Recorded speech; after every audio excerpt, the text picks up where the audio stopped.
The Elaboration Likelihood Model, or ELM, is a theory of persuasion explaining how people process messages to form or change attitudes. Developed by Richard Petty and John Cacioppo in the 1980s, ELM proposes two primary routes for persuasion, the central route and the peripheral route, each influencing attitudes differently based on a person's level of motivation and ability to engage in thought.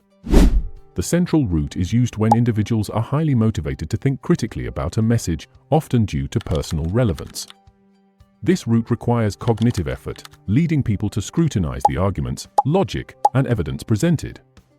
Attitude changes via the central route are typically long-lasting, resistant to counter-arguments, and predictive of future behavior because they are based on careful processing. For example, a voter who reads an in-depth article on a candidate's policies, analyzes the arguments, and forms an opinion based on those arguments is using the central route. Factors like argument quality, evidence, and logical consistency significantly influence the effectiveness of persuasion through this route.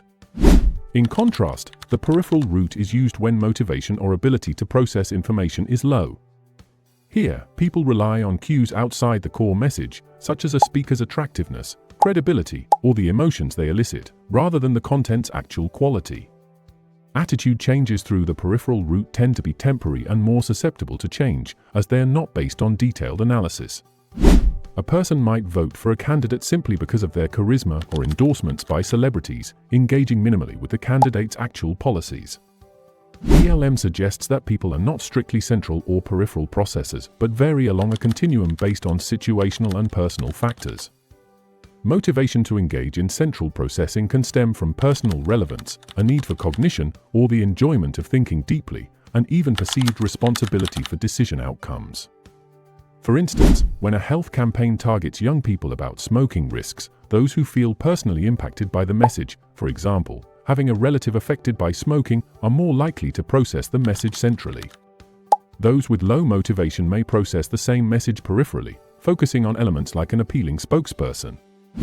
Ability to process messages also influences route selection. If a message is too complex or an individual lacks the knowledge or mental energy to engage fully, they're likely to use the peripheral route. Simplicity, clarity, and relevance of information can enhance a person's ability to process centrally. For instance, an advertisement using clear, straightforward information about product benefits can foster central processing, whereas an ad relying on flashy visuals and a catchy slogan might aim for peripheral processing. ELM also explores the impact of message repetition and time. Repeated exposure to a message, especially if initially processed peripherally, can gradually lead individuals to consider the message more centrally, potentially strengthening attitudes over time.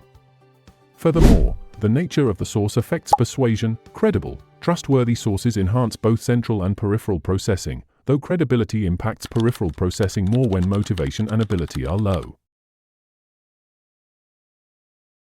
If you learn something new about how psychology affects our daily lives, then consider subscribing to my YouTube channel so that you don't miss the next episode. Until next time, stay sharp.